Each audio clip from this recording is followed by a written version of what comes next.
Especial de prensa en Iquique Televisión, en esta oportunidad para conversar con la subsecretaria de Ciencia, Carolina Gainza. Subsecretaria, bienvenida a Iquique Televisión.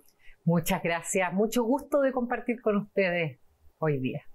Queríamos que nos cuente un poquito, ¿cierto?, de su gira por el norte. Sabemos que estuvo en Arica, van a continuar un poco más al sur y están haciendo difusión, ¿cierto? Y también, de alguna manera, buscando información, ¿cierto?, para generar políticas importantes de ciencia, tecnología, conocimiento e innovación. Cuéntanos un poco.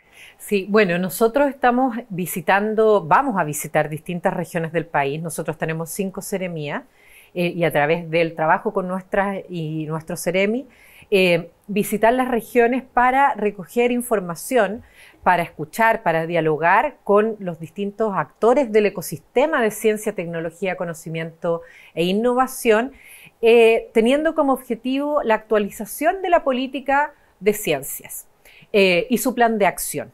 Para nosotros es muy importante la información, el conocimiento que se genera en las regiones, en pos también de descentralizar la investigación, y por eso estamos haciendo fuertemente mesas de trabajo en las regiones para poder levantar estos temas desde la particularidad de las distintas regiones. La ministra estuvo en Arica y bueno, y a mí me tocó visitar Iquique y la verdad es que ha sido una experiencia muy enriquecedora de poder dialogar con los actores regionales.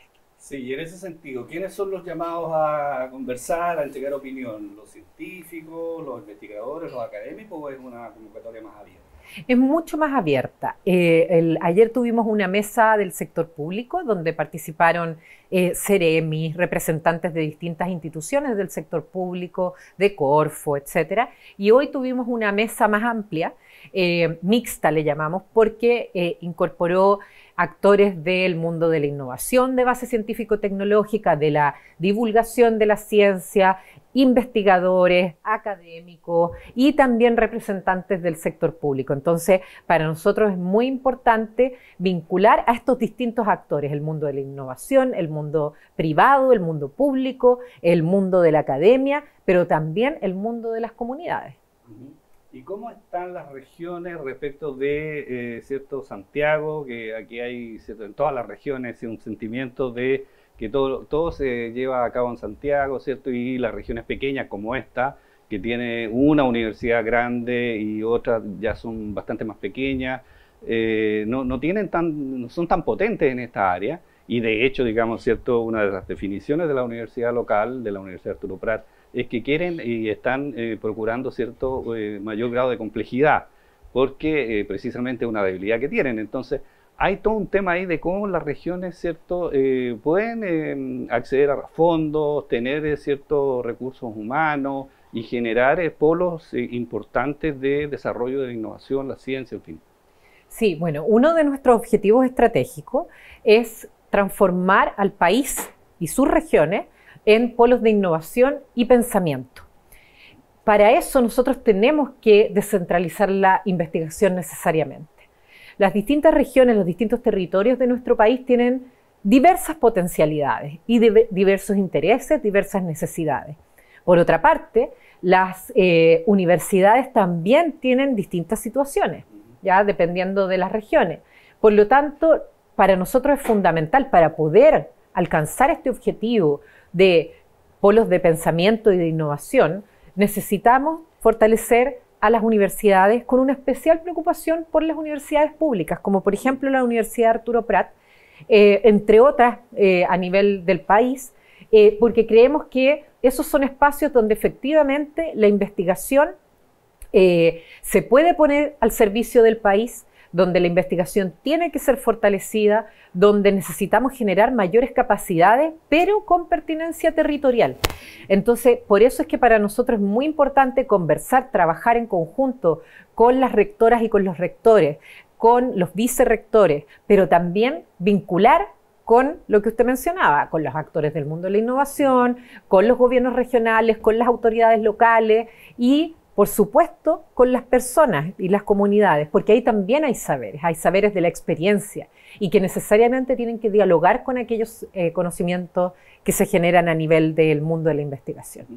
Lo que en algún minuto se llamó como capital humano avanzado, ¿cierto? Que fueron estas becas de doctorado que fueron bastante masivas, en la última década prácticamente se daban muchas y todavía se dan, atrayeron, ¿cierto? Muchos estudiantes de regiones. Los mejores alumnos, ¿cierto? De nuestra ciudad se fueron a Santiago, generalmente, Valparaíso, Concepción, en fin, hicieron su carrera, terminaron haciendo un doctorado, un postdoctorado y después nunca más volvieron, vienen acá de vacaciones. ¿Cierto? A pasear, a ver a la familia, pero esa es una tremenda debilidad que tienen las regiones, porque ese capital humano no vuelve a las regiones. ¿Cómo ¿cierto? De alguna manera se entusiasma, ¿cierto? Se provocan incentivos para que aquellos ciertos jóvenes que han hecho carrera, que son buenos estudiantes, puedan volver a aportar a sus regiones? Bueno, exactamente. Esa es la situación y es una situación que nosotras con la ministra estamos convencidas de que es necesario cambiar. Cuando nosotros hablamos de descentralización de la investigación, no es solamente una cuestión que está en el discurso, sino que estamos tomando medidas en este ministerio para que no solamente existan incentivos en el corto plazo, por ejemplo, dar mayor puntaje en algunos instrumentos de la Agencia Nacional de Investigación para aquellos proyectos que surgen de investigadores o de universidades de regiones, sino que también al mismo tiempo avanzar en cambios estructurales que son de mediano y de largo plazo. Por ejemplo, el fortalecimiento de las universidades. Es decir, si es que nosotros tenemos, y ahí es donde usted mencionaba el tema de las universidades complejas, necesitamos que en las regiones se aumente o se crezca en complejidad de las universidades y en la investigación que realizan, pero atendiendo, por ejemplo, si uno de los temas fundamentales de la región de Tarapacá es la migración, ¿ya? O la frontera, nosotros necesitamos más profesionales formados en investigación en esas áreas que puedan aportar a la política pública. Entonces, ahí necesariamente tiene que ser con visión estratégica. Tenemos que generar posgrados en las universidades de la región que apunten a esos temas que son regionales, que son de preocupación regional, para que en el fondo también esos investigadores e investigadoras que son de la región puedan estudiar en la región y quedarse, ¿ya? Nosotros estamos trabajando en eso, pero también que, por ejemplo, los planes de inserción, una vez que la gente estudia beca, en los planes de inserción también tengan ciertos incentivos para que los investigadores, por ejemplo, puedan devolver su beca a aquellos que se van al extranjero en las regiones. Pero para eso también, y por eso nuestra política tiene que identificar cuáles son aquellos temas, aquellos espacios en los cuales las regiones necesitan más investigación para que nosotros podamos direccionar a estos investigadores que se están formando y generar los incentivos para que se vayan a las regiones o se queden en sus regiones. Sí. Los investigadores se quejan de las condiciones laborales, subsecretaria, ¿cierto? Hay muchos que están generalmente con boletas de honorarios, ¿cierto? Les cuesta mucho insertarse, generar contratos y tener, ¿cierto?, las condiciones dignas para ejercer su labor. Y en ese sentido ahí hay todo un tema que trabajar. Y por otro lado me decían algunos también que prácticamente están, ¿cierto?, no se han incrementado los montos de los proyectos. Entonces ellos trabajan con distintos insumos, en fin. En el caso de la gente del área de la biología, por ejemplo, y dicen, bueno, cada día se nos achica más, digamos, los proyectos son más o menos las mismas lucas y las cosas han encarecido mucho. Entonces, hay aspectos también que trabajar de manera relativamente urgente. Bueno, uno de los compromisos de nuestro gobierno es el trabajo justo. Y dentro de eso están las condiciones laborales de los investigadores, que de hecho aparece en el programa de gobierno y con el cual nosotros como ministerio, por supuesto, estamos muy comprometidas. Creemos que la ciencia, los conocimientos en nuestro país van a crecer en la medida en que también tenemos buenas condiciones laborales en ese mundo. En el mundo de los investigadores y las investigadoras. Por lo tanto, ahí estamos realizando un trabajo conjunto con las universidades en el entendido de que la mayoría de nuestros investigadores se van a las universidades. Y ahí hay una serie de complejidades también dependiendo de la calidad de las universidades, si son públicas, si son privadas. Ahí, en el fondo, las maneras de abordar el problema son diferentes.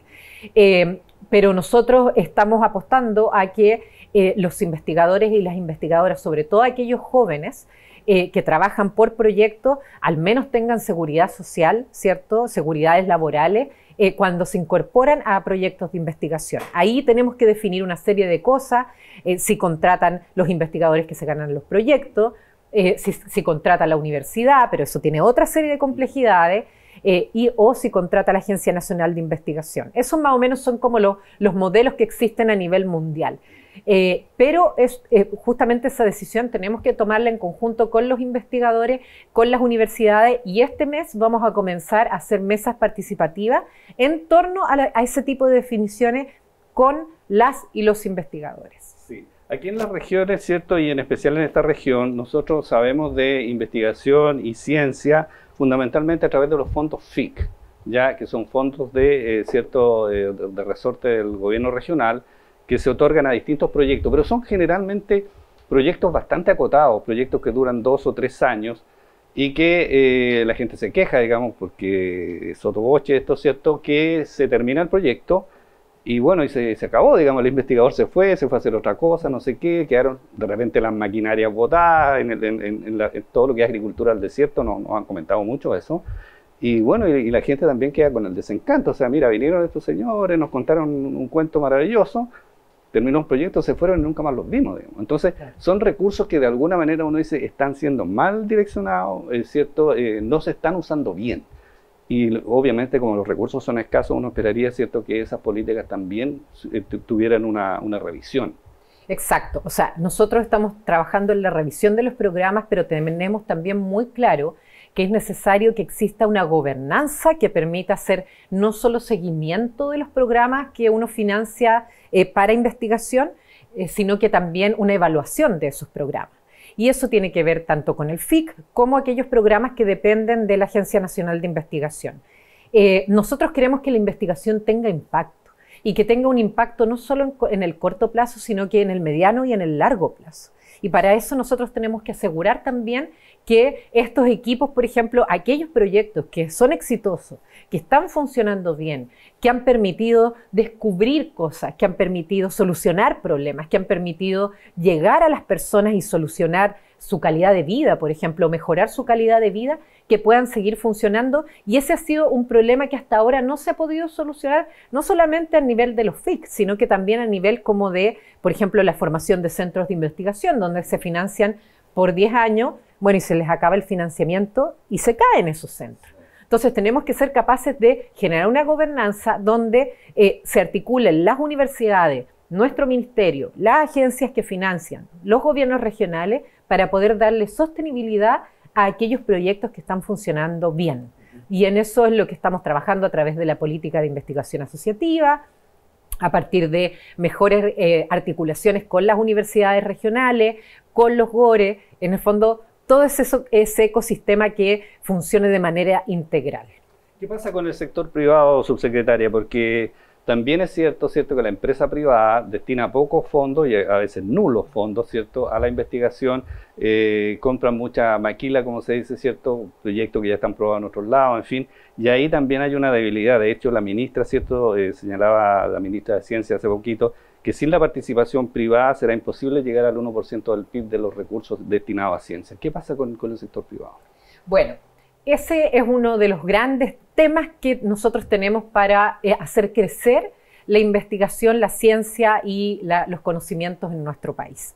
La mayoría de los modelos que uno puede mirar a nivel internacional funcionan con un 50% de inversión estatal, un 50% de inversión privada. Por supuesto, esto varía dependiendo de las culturas de los distintos países. La cultura, digamos, del sector privado no es la misma en Estados Unidos que aquí en Chile, por lo tanto eso es importante de mirar también, ¿ya? Nosotros estamos apostando por realizar una inversión pública en investigación para que eso, y poner ciertos incentivos para que puedan entrar los privados a generar mayor inversión en I+D en el sector productivo. A partir de eso, nosotros estamos haciendo esta primera etapa. Ya hubo una señal de parte del presidente de aumentar la inversión en ciencia, en el entendido también, y como dijo el presidente, que la ciencia no solamente nos va a solucionar ciertos problemas del sector productivo, etcétera, etcétera, etcétera, sino que también, por ejemplo, nos puede ayudar a ser más eficiente la atención hospitalaria a través de eficientar ciertos modelos para terminar con las filas en los consultorios, ¿ya? Pero creemos que junto con esta inversión privada tienen que existir estos incentivos. Ahí la reforma tributaria es muy importante, porque uno de los elementos fundamentales de la reforma tributaria es la inversión en I+D y los incentivos para la I+D.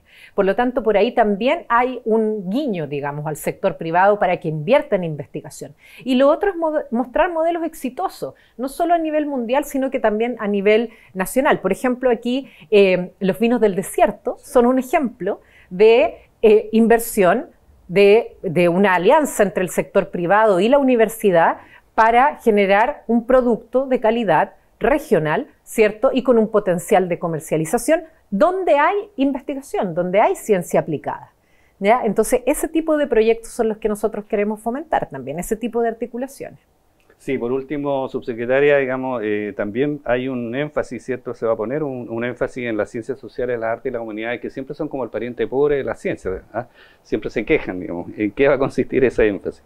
Bueno, yo viniendo de las ciencias sociales y las humanidades es algo que realmente me entusiasma mucho y que yo creo que era una deuda que teníamos pendiente con estas áreas que además han sido muy golpeadas en las últimas décadas en términos de financiamiento, pero también y sobre todo en términos de del valor que se les da. Ya siempre se nos pregunta a nosotros para qué sirven estas áreas. Bueno, el tema migratorio, por ejemplo, es un gran ejemplo de para qué sirven las ciencias sociales, por ejemplo.